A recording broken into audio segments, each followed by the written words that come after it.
Hey guys, welcome back to another day. I'm your host, D Rhino, and today I want to talk about something kind of special to my heart in a way. Of course, as you see right there, it's The Witcher by, and I'm not gonna pronounce it. You can read it right there, and you can try and pronounce it yourself. But anyway, uh, a little bit of backstory about how I got into The Witcher. I found The Witcher like maybe 10 plus years ago, but I didn't remember like what it was until like a certain event happened. Really, well, it's not really an event, but a certain thing happened. And I watched a little bit of gameplay of it. This is like right around, I think it was The Witcher 2. I think when The Witcher 2 was still relevant. And I watched a little bit of gameplay. I was like, man, this looks pretty cool. But then, I forgot about it. And time went on until several years later, my stepbrother got one of the books. And so I was asking him, I was like, hey, what is this about? This book and everything. He was like, oh, it's about so and so, this and that, blah, blah, blah. And it kind of like sparked a little bit like a recollection of something. Like I kind of remember it, but I don't at the same time. So that was another thing. Like that was like another counter I had with The Witcher. And so it didn't come back to me fully until I got my Xbox One back in 2017. And when I was browsing all the games and all that, I looked at The Witcher 2 because that's the only game that's on the consoles really is The Witcher 2. Unless you're on PC, then you have all of them. So I looked at it and I was like, why does this seem so damn familiar? And then that's when I like looked into it and I was like, oh, I seen this before. I watched a bit of gameplay of it. And so I got it. It was like on a good sale too. It was, I don't know, man, it at least cost like $5 maybe for Witcher 2. And Witcher 3 was already out, obviously, but I was trying to, work my way up to Witcher 3. I couldn't, even though I couldn't start with Witcher 1, the first Witcher. So I played a bit of Witcher 2. I first hated, I wouldn't hate it. Wouldn't say hate, but I did kind of like get frustrated with it. I didn't like how it played at times. But then, yeah, then I just stopped playing. I stopped anything related with Witcher for until like 2019, I believe. Late 2018, early 2019. And what kind of got me back into, what got me back into The Witcher was the audiobooks. I listened to 2 audiobooks before I started on my journey with The Witcher. So after during when I started listening to the first audiobook, I started going along. I started playing Witcher 2 again, and I started to enjoy it. I was actually putting time and effort into it, and just not rushing it, and you know, uh, understanding how things worked and navigating through the map. Okay, I would say this Witcher 2's map sucks. It sucks, man. There's one thing I could change about that game. That map is horrible. But other than that, I got through everything really, and some characters that I heard, that were in the audiobook, they appeared in the game as well. And I was like, oh wow, this is so and so. And then, that really got me into it, man. That really got me hyped for The Witcher, for more Witcher stuff. So after I finished listening to those 2 audiobooks, I was like, you know what? Instead of just listening to the audiobooks, let me, get, the books here. And of course, this is one of the this is a collection. This is a trio of books. Let me see what. So these are the 3 books right here: The Blood of Elves, The Time of Contempt, and Baptism of Fire. All of these images right here, they're within the actual game. Now, of course, they're not going to look as good as this, but I mean, they were moments within Witcher 2, I believe. So those were my first books right there. Then I started reading them. This I got this last because I I don't think it was available at the time. I think, but this was basically it's sort of a prequel, and then it goes along with the other two, the next two books. I mean, kind of weird way how the author structured it, but this is how it goes. It shows all the books right here, and you know, I thought that was pretty cool. The cover feels very smooth. It has like this grainy but yet smooth feel to it. It's hard to describe. And yeah, what I would do, no joke, was that I would read 50 pages a day. Yeah, I'm not kidding. I'm not bullcrapping you guys. I would read 50 pages a day. And that was how obsessed I was, man, with these books and everything. Of course, I got this later on. The Netflix. I'm sorry. This was one of the books that I listened to on audio. So that's why this has a Netflix sticker. But all the other books I have, they don't have Netflix stickers because there was no Netflix deal at the time. So, and these books are no joke, man. These books can reach to 500 pages, man.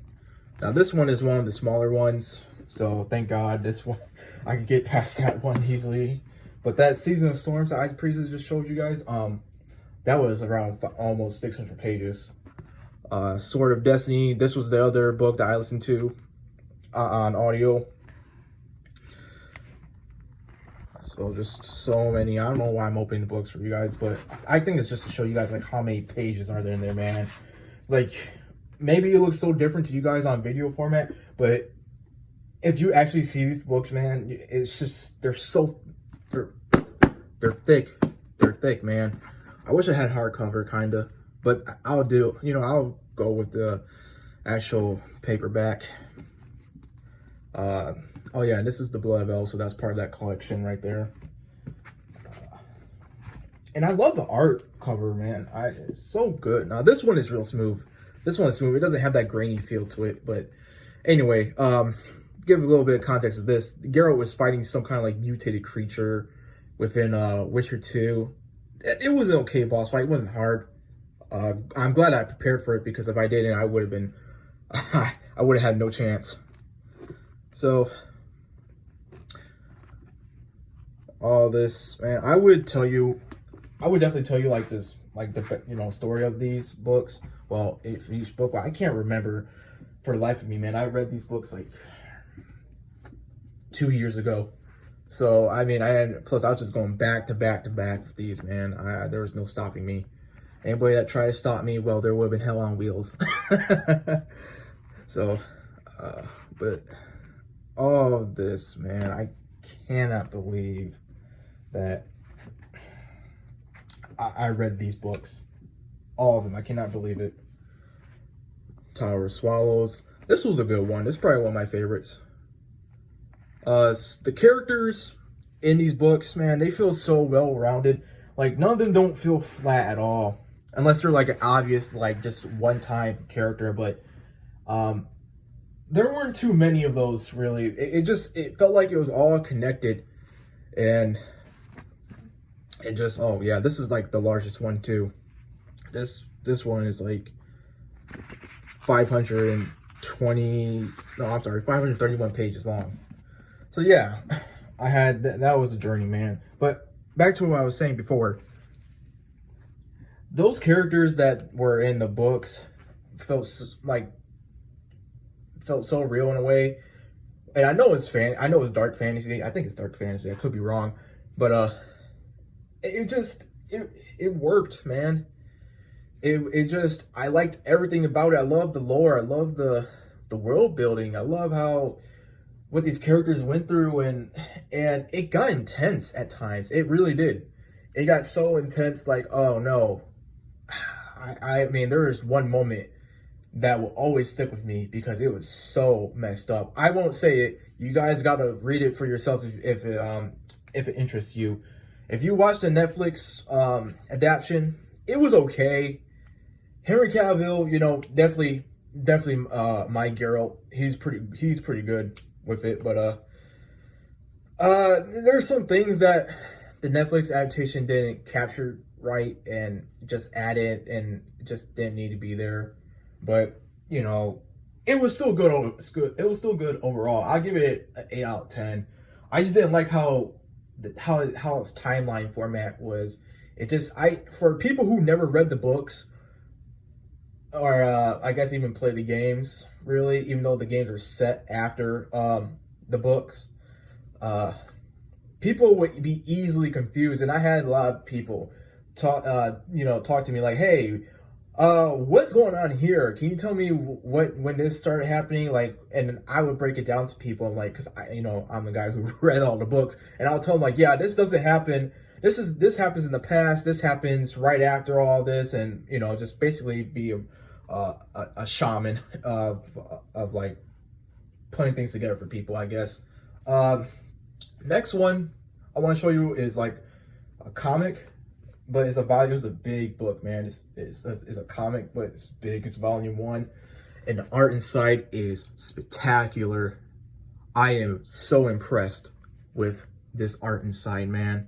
And it's by one of my favorite comic book publishers, Dark Horse.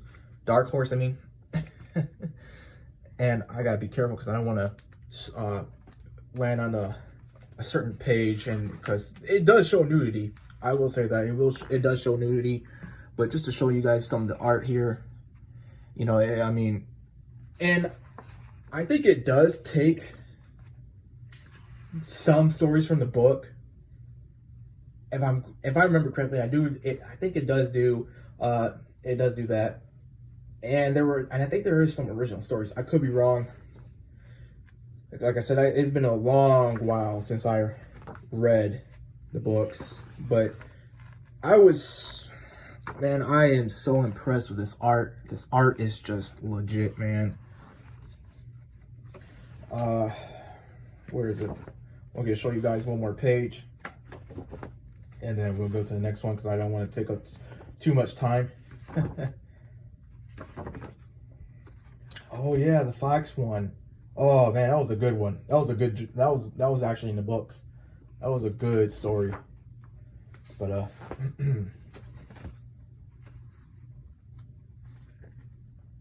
but it would change. Like some of the art would change too. It wasn't like the same artist. It would just definitely change over time. And this is like during Witcher 3. So I believe this is during Witcher 3. So yeah, just original stories in there. Definitely, if you guys don't want to read the books, definitely check out the comic or volume 1 comic of this, because you will not be disappointed. So I also bought this, The World of the Witcher, the video game compendium, and basically it just gives you details throughout the whole game, like all the games.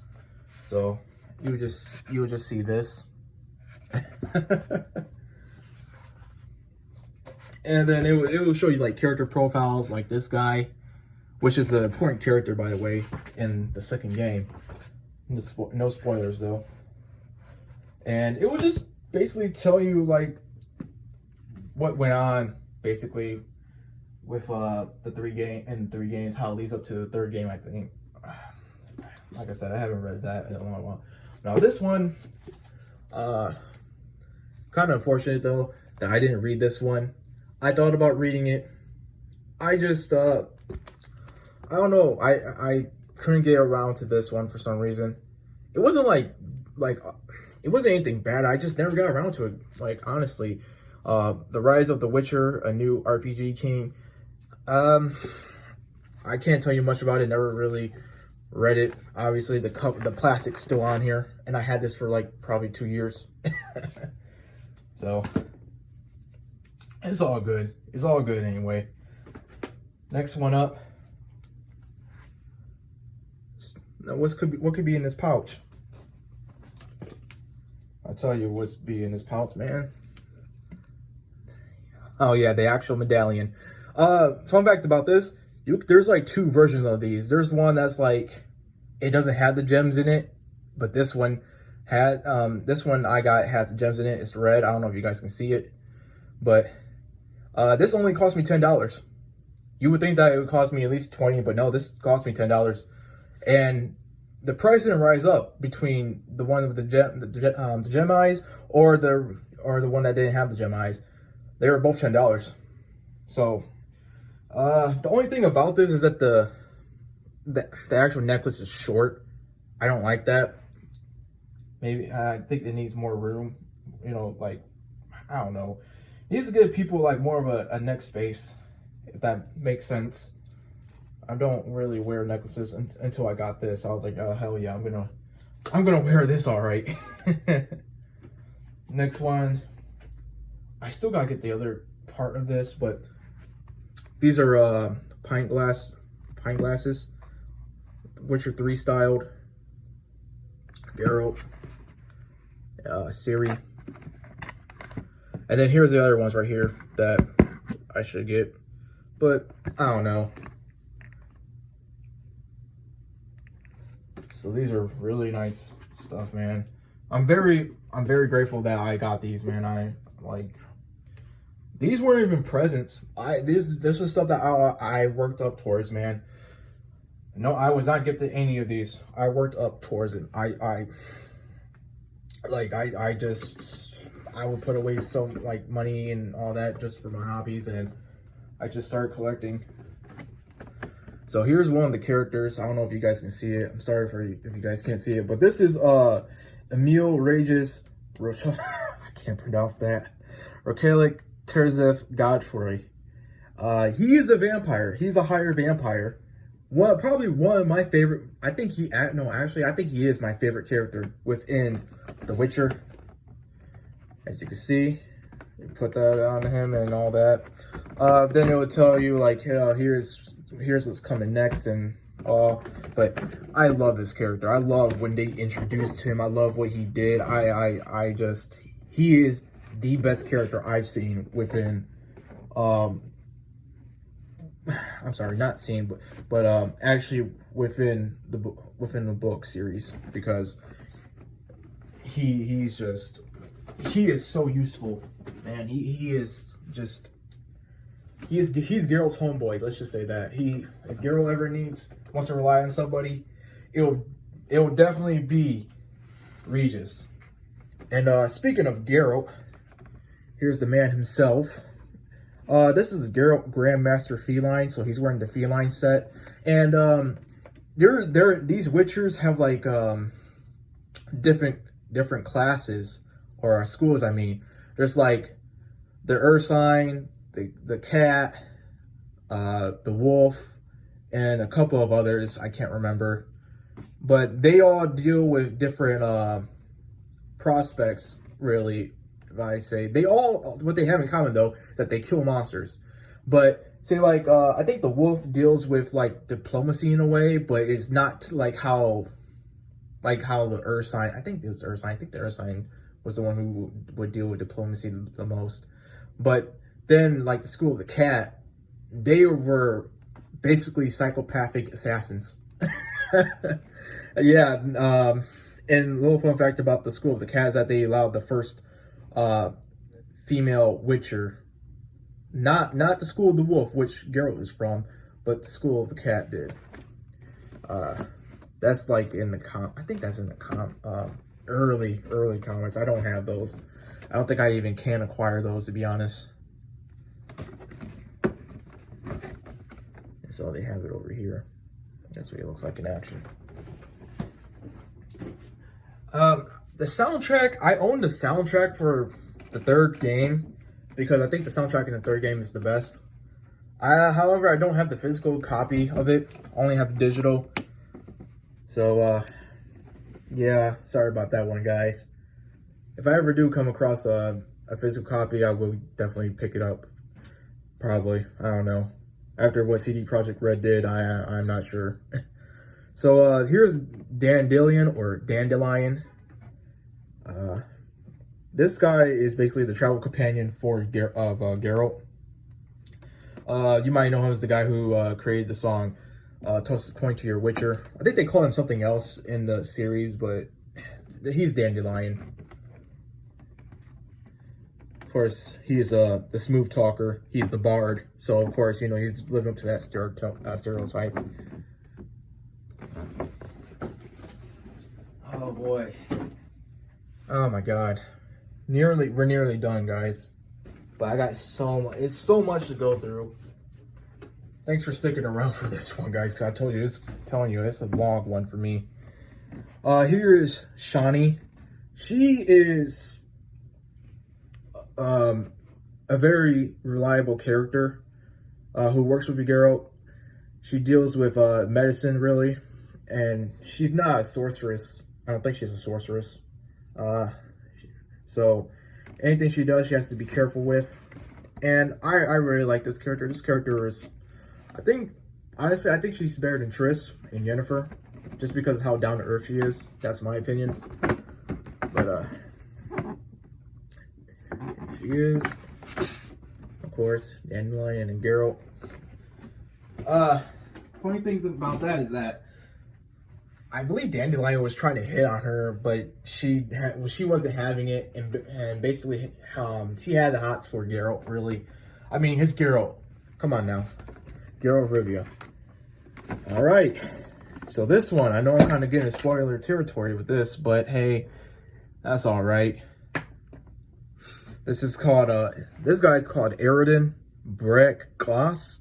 He's the king of the Wild Hunt, which, as you can see right here, what you can see right here is, you know, the whole thing, and it's about him and his goons really just doing what they always do, which is not up to anything good.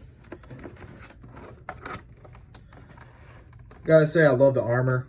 The armor is so badass. I kind of understood why he was the villain, but I mean, it wasn't like anything tragic. It was just like a one-sided thing, kind of stale, but not too predictable or anything. So I think that was good.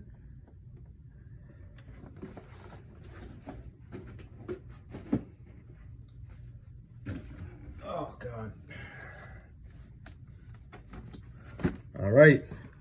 Here's the lady herself, Triss Merigold. Basically has the hots for Geralt as well. Her and kind of gets in a rivalry with Yennefer. And though if you play the games, she's the main sorceress that you'll always be talking to, really, until you get into the third game, because she's basically she's a companion with Geralt. Like, she's a companion, so she helps him and everything, all that.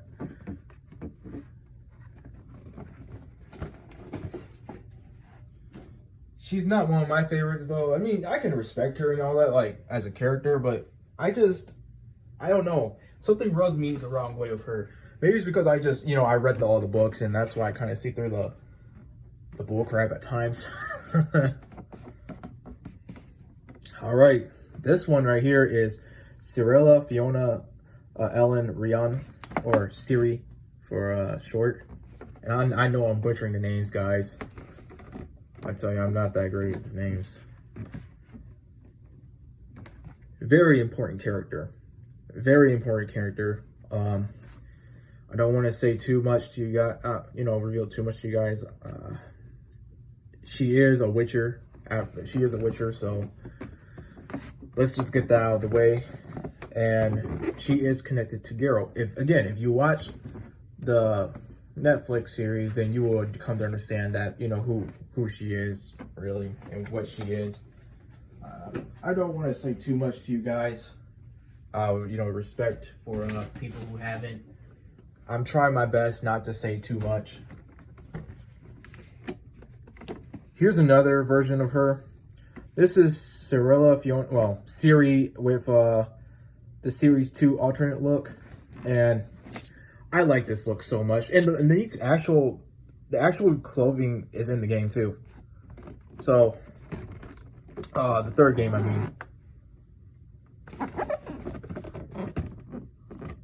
So all that you're seeing with these characters, really, you can actually change their costumes, which is pretty damn cool. In the third game, of course.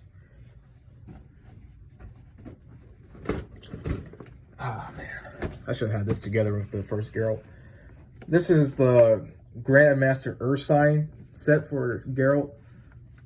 Not bad armor. Not too bad. I think it does pretty well within the game too, with how protective it is with the stats.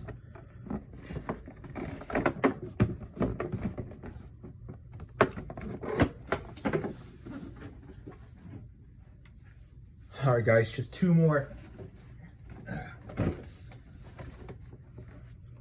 And the woman herself, Yennefer of Vengerberg. She's basically like the main love interest of Geralt. Very, I don't know what to say, very strong in a way, demanding. Not to the point where she's like a nagging old wife or whatever. It's just it works for her character. I think some of you guys might like her, some of you guys won't. I'm not sure how to feel with the Netflix version of her.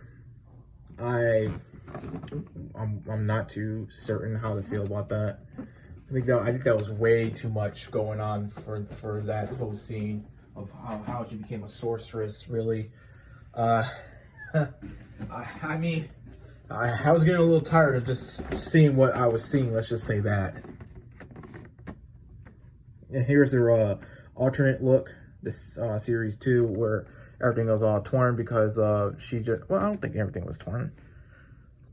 No, I'm sorry, guys. This is one of the art dresses she had. It's like some sort of, I don't know, man. They're sorceresses, man. They dress like that. Don't ask me why. Don't ask me why. It's just what they came up with. So that's everything relating to The Witcher that I own. I mean, not sure if I'll be getting anything else other than, well, I don't know. I have 2 posters, but I don't want to show you. I mean, it's nothing inappropriate. It's not nothing inappropriate. It's just that I don't want to go through the bother of just taking them down and putting them up. I'm that lazy with it, but I mean, what can I say to you guys? This is just a big video in my opinion with Witcher set, all the stuff that I have Witcher related. Oh great, I gotta put all this stuff back up. Oh man, I should have never done that. Oh god. But anyway, oh my god, I forgot that I actually have I forgot to even show you guys this, did I? I'm sorry guys. Like I said, I got so much on my mind with this stuff. Here's I know I showed you guys this before, but I got this on Nintendo Switch. I have it also on the Xbox as well.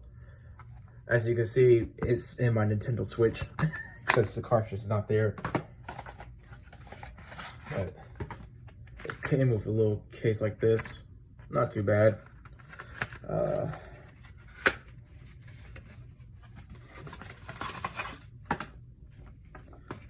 And you see, Project Red, Dear Gamer, blah blah blah blah. Really, the stickers. Didn't bother to use the stickers or anything.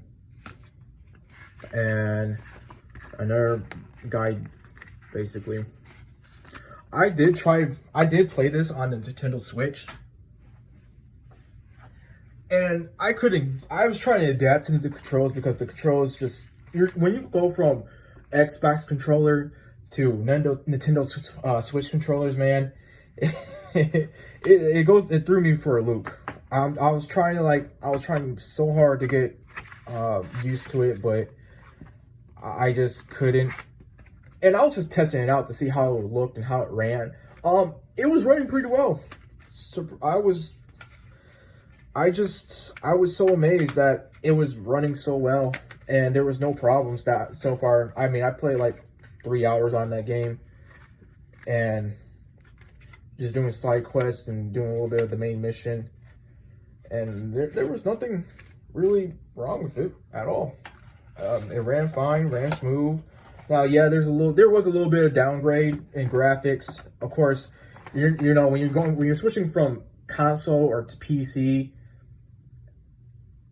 when you're going from that to like Nintendo Switch, man, of course there's going to be some, you know, downgrading, but the fact that you can play the full game along with the two big DLC, like the big two expansion packs, and with the along with the other DLCs, that is incredible.